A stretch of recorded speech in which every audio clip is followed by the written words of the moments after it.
Ya. Assalamualaikum warahmatullahi wabarakatuh. Baiklah, kita akan melanjutkan mata kuliah pemrograman web 1. Kalau kita kemarin membahas sedikit tentang sejarah dari web. Nah, sekarang kita beralih lagi ke sejarah internet. Nah, di mana internet ini merupakan salah satu bagian terpenting untuk web, dimana kalau tidak ada internet, web kita tidak dikenal oleh orang, ya hanya dinikmati sendiri tapi tidak bisa dinikmati oleh orang lain. Nah, peranan internet nih mungkin yang paling penting di eh, dengan perkembangan web kemarin. Oke, langsung saja. Nah, ini adalah pengertian dari internet. Suatu jaringan komunikasi yang menghubungkan suatu media elektronik dengan media lainnya. Nah, media elektronik ini bisa berbentuk handphone, komputer PC, laptop, TV sekarang juga sudah ada yang terhubung dengan internet dan lain sebagainya. Nah, standar teknologi pendukung yang digunakan secara global adalah Transmission Control Protocol atau Internet Protocol Suite yang biasa kita kenal dengan istilah TCP/IP. Nah, TCP/IP ini adalah protokol pertukaran paket, switching communication protocol, yang dapat digunakan untuk miliaran lebih pengguna yang ada di dunia. Nah, TCP ini setiap perangkat elektronik yang memiliki TCP/IP itu dipastikan bisa terhubung dengan internet, asal ada jaringan internetnya. Nah, sementara itu istilah internet walking yaitu cara atau proses untuk menghubungkan rangkaian internet serta penerapan aturannya yang telah disebutkan di atas. Nah, kalau internet walking ini seperti kita di STEMIKA Mikrio, kita memiliki beberapa gedung. Nah, setiap gedungnya itu memiliki IP yang berbeda-beda. Nah, di mana bagaimana sebuah server menjembatani yang beda-beda server, yang beda-beda IP tadi terhubung dengan baik. Nah, itu mungkin nanti kalau masalah itu nanti bisa dipelajari di mata kuliah jaringan. Kalau di sini hanya sekilas-sekilas aja lah tentang internet itu bagaimana. Oke, ini adalah sejarah internetnya. Di tahun 1960-an, Departemen Pertahanan Amerika Serikat melalui Advanced Research Project Agency atau ARPA merintis suatu sistem jaringan bernama ARPANET. ARPANET ini merupakan asal mulanya sebelum terbentuknya teknologi internet. Di tahun 1980, barulah internet mulai digunakan oleh kalangan terbatas serta menjalankan fungsinya dengan cara menghubungkan berbagai kampus atau universitas yang populer di Amerika Serikat sendiri. Nah, awalnya dulu ya mungkin ada Departemen Amerika ini ingin berkomunikasi. Nah, tapi dengan cara yang jauh karena tidak ada fasilitas itu, barulah mereka membuat ARPANET ini, di mana orang-orang di sana bisa berkomunikasi tanpa harus bertemu. Nah, itulah awal mula dari berdirinya internet ini. Nah, kita masuk ke TCP/IP. Protokol standar dari TCP/IP sendiri mulai dipublikasikan di tahun 1982. adanya nama domain juga sudah mulai digunakan 4 tahun setelahnya, tepatnya pada tahun 1984. Lalu, National Science Foundation Network atau NSF-NET berdiri dan mulai dikembangkan pada tahun 1986. NSF-NET ini yang menggantikan tugas dari ARPANET sebagai suatu wadah riset terkait di Amerika Serikat. Beberapa jaringan internasional di banyak negara akhirnya mulai dikembangkan lalu dihubungkan melalui NSF-NET tersebut. Nah, selanjutnya dari ARPANET. Robert Taylor dan dari Defense Advanced Research Project Agency atau DARPA bersama dengan Larry Robert dari MIT berinisiatif membuat proyek untuk membangun sistem jaringan interkoneksi yang merupakan gagasan dari Linkleader. Link ARPANET pertama berhasil dibangun antar University of California, Los Angeles dan Stanford Research Institute pada tanggal 29 Oktober 1969 pukul 22:30. Pada tanggal 5 Desember 1969, jaringan 4 not dihubungkan dengan menambahkan University of Utah dan University of California, Santa Barbara. ARPANET tumbuh pesat. Pada tahun 1981, jumlah host telah berkembang menjadi 213 dengan host baru yang ditambahkan kira-kira setiap 20 hari. Nah, kalau sekarang kita lihat di dunia, kita mau membuka internet, ya kita tinggal buka aja, tinggal kita sewa provider, misalkan kita pengen bangun jaringan di rumah. Nah, kita tinggal telepon aja IndiHome misalnya. Nah, itu jadi kita nggak perlu nunggu berhari-hari. Semenit sedetik pun orang-orang di dunia ini udah pasti banyak yang membangun internet. Makanya ada jutaan orang itu membangun internet. Ya karena semakin mudahnya internet itu dibangun saat ini, tidak seperti zaman berdirinya dulu. Nah, selanjutnya adalah pengertian dari NPL. Pada tahun 1965, Donald Davis dari National Physical Laboratory di Inggris mengusulkan jaringan data nasional berdasarkan paket switching. Usulan itu tidak diterima secara nasional, namun pada 1970 ia telah merancang dan membangun jaringan paket switch Mark I untuk memenuhi kebutuhan laboratorium multidisiplin dan membuktikan teknologi ini dapat beroperasional. Nah, kemudian pada tahun 1976, 12 komputer dan 75 perangkat terminal ditempelkan dan lebih banyak lagi ditambahkan sampai jaringan digantikan pada tahun 1986. Berarti 10 tahun teknologi itu bertahan sebelum digantikan dengan yang lainnya. Nah, kemudian ada jaringan merit. Jaringan merit ini dibentuk pada tahun 1966 sebagai Michigan Educational Research Information Thread untuk mengeksplorasi jaringan komputer di Universitas Negeri Michigan sebagai sarana untuk membantu mengembangkan pendidikan dan ekonomi negara. Jadi dulu jaringan hanya terbatas. Misalkan kita pengen buat pendidikan atau ekonominya, itu jaringannya beda-beda lagi. Kalau sekarang semua jadi satu. Kita mau buat pendidikan apa semuanya menggunakan satu jaringan saja. Tidak perlu dipisah-pisah seperti zaman dahulu. Nah, kemudian ada jaringan X.25. Tidak seperti ARPANET, X.25 umumnya disediakan untuk penggunaan bisnis.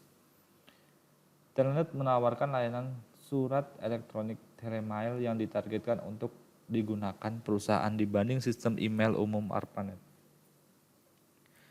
Jaringan dial-in publik pertama yang menggunakan protokol terminal TT asynchronous agar mencapai konsentrator yang dioperasikan dalam jaringan publik. Nah, beberapa jaringan seperti CompuServe menggunakan 8.25 untuk multipleksasi terminal ke tulang punggung paket switch mereka. Sementara yang lain seperti Timnet menggunakan protokol proprietary. Pada tahun 1979, CompuServe menjadi layanan pertama yang menawarkan kemampuan surat elektronik dan dukungan teknis untuk penggunaan komputer pribadi. Perusahaan membuat terobosan baru pada tahun 1980 sebagai yang pertama menawarkan chatting real time dengan CB simulatornya.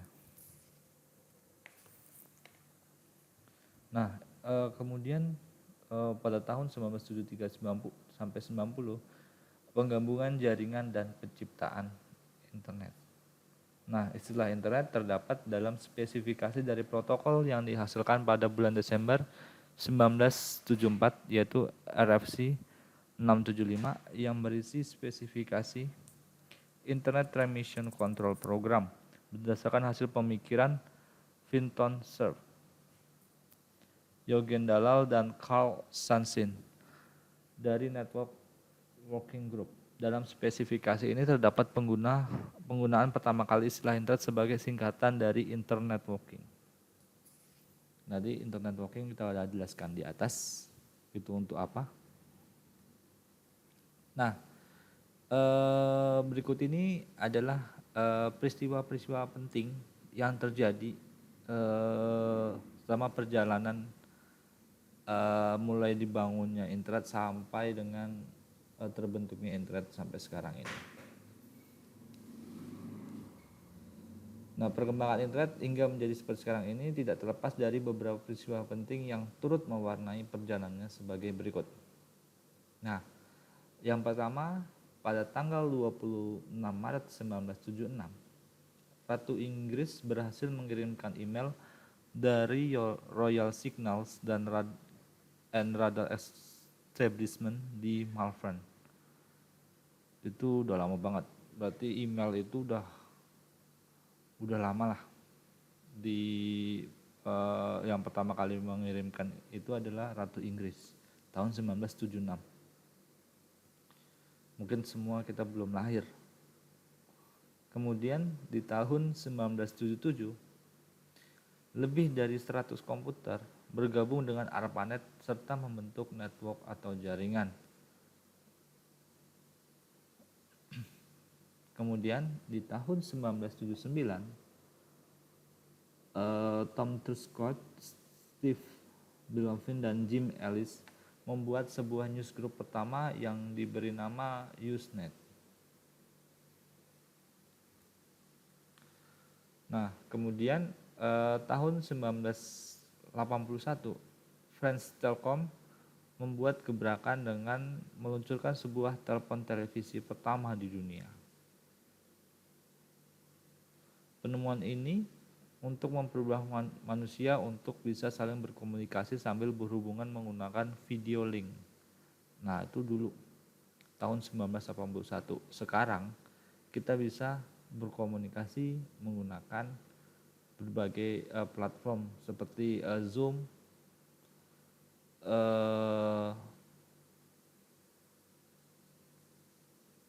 Meet, WhatsApp dan lain sebagainya. Nah, itu perkembangan dari France Telecom ini.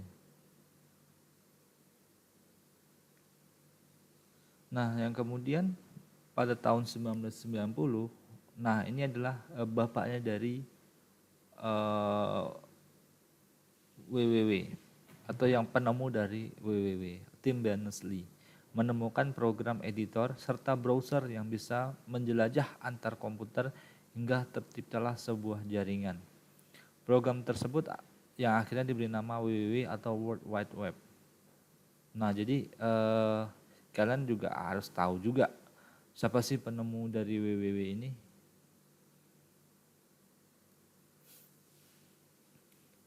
Nah juga di materi sebelumnya juga udah dibahas sih tentang di mana dia menciptakan,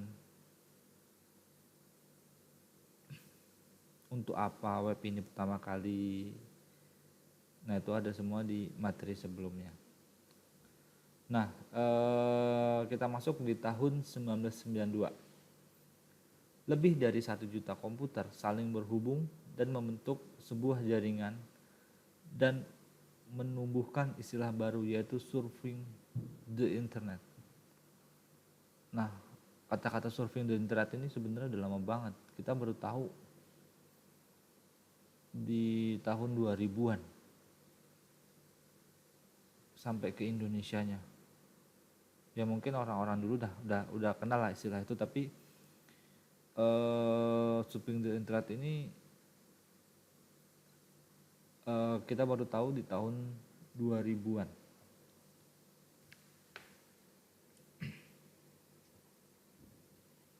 Nah, kemudian di tahun 1994 muncul situs internet tumbuh dan berkembang menjadi 3.000 alamat halaman.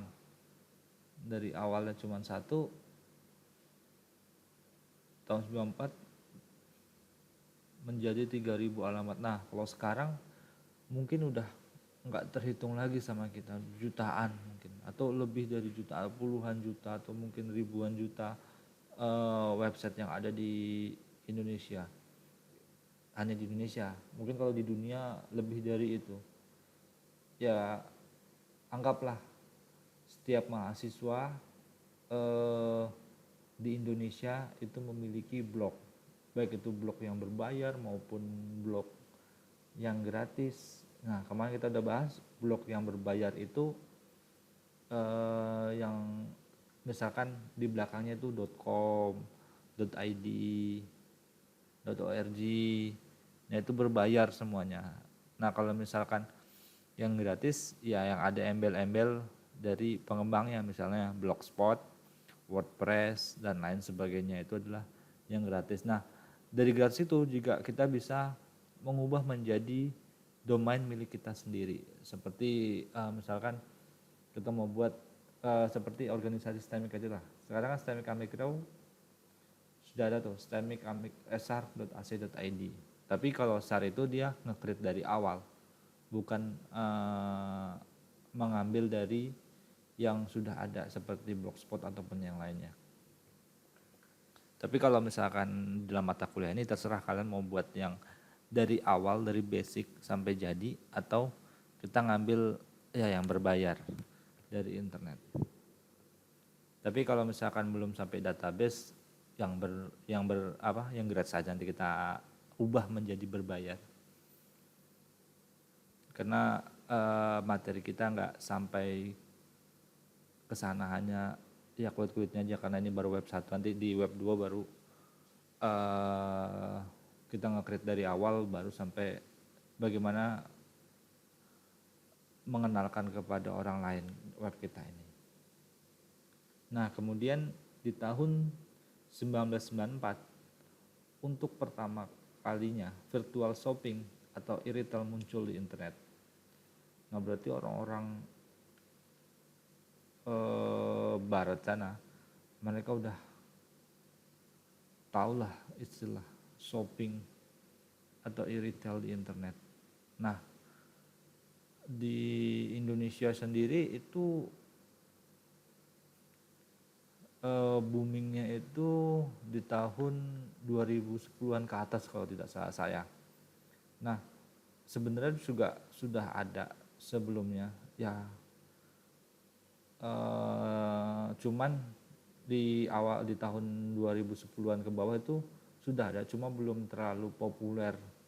Orang-orang masih takut dengan kalau nanti beli di internet itu kita nggak tahu barangnya itu bagaimana, nanti kecewa atau ini atau itu. Nah tapi itu tuh diperbaiki lagi sehingga di marketplace itu adalah tempat belanjanya orang-orang secara virtual. Itu udah mulai adanya sistem rating. Jadi kalau misalkan pelayanannya baik dari toko penjualan itu, maka ratingnya akan naik. Jika jelek, ya kemungkinan nggak ada yang beli. Nah, itu kita bisa ngukur dari sana. Jangan sampai kita orang IT nggak tahu hal-hal yang seperti itu. Jangan sampai kita orang IT kita beli barang yang mengecewakan lah. Kita lihat di sana seperti ini sampai datang di kita kecewa karena kurang telitinya kita dalam membeli suatu barang. Nah, itu fatal akibatnya.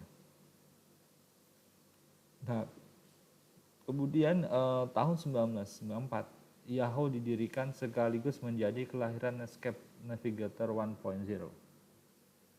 Nah, Yahoo itu didirikan sudah lama, berhubungan dengan mulai tumbuhnya internet pada zaman dahulu. Yahoo muncul, kemudian baru setelah Yahoo barulah muncul Google dan lain-lainnya. Itu setelah Yahoo. Tapi Yahoo sekarang sepertinya udah mulai ditinggalkan karena Google sekarang lebih canggih dibandingkan dengan Yahoo. Itu faktanya sekarang itu. Nah, sekarang juga kalian lihat kalau di Google kenapa orang beralih ke Google daripada ke Yahoo, padahal Yahoo juga mesin pencarian juga. Tetapi jarang orang sekarang menggunakan Yahoo karena di Google kalian bisa dibayar, dan itu orang Google memudahkan kita untuk mencari uang di sana, seperti menjadi YouTuber ataupun jadi blogger. Itu kalau misalkan banyak viewer ataupun banyak mengunjungi web kita, itu kita dibayar oleh Google. Makanya orang sekarang beralih ke Google.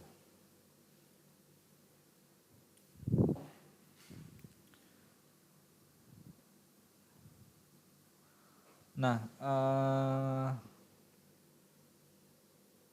sampai di sini ada yang ditanyakan terkait dengan pengertian dari ataupun sejarah dari internet ini. Nanti jika ada kalian bisa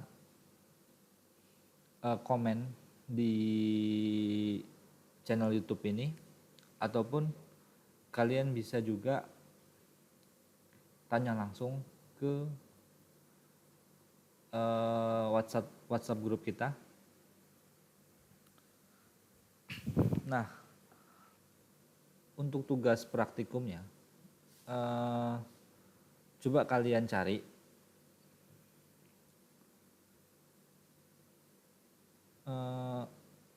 topologi internet dan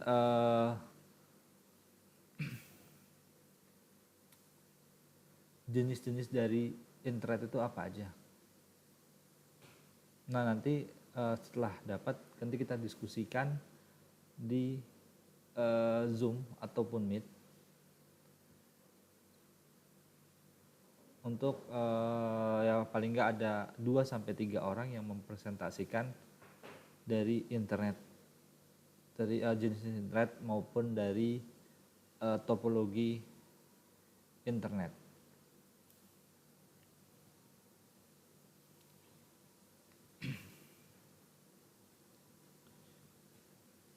Nah, oke, baik, kita akhiri pertemuan hari ini. Saya berharap ada banyak pertanyaan nanti mengenai tentang sejarah internet ini. Oke, kita akhiri pertemuan hari ini. Assalamualaikum warahmatullahi wabarakatuh.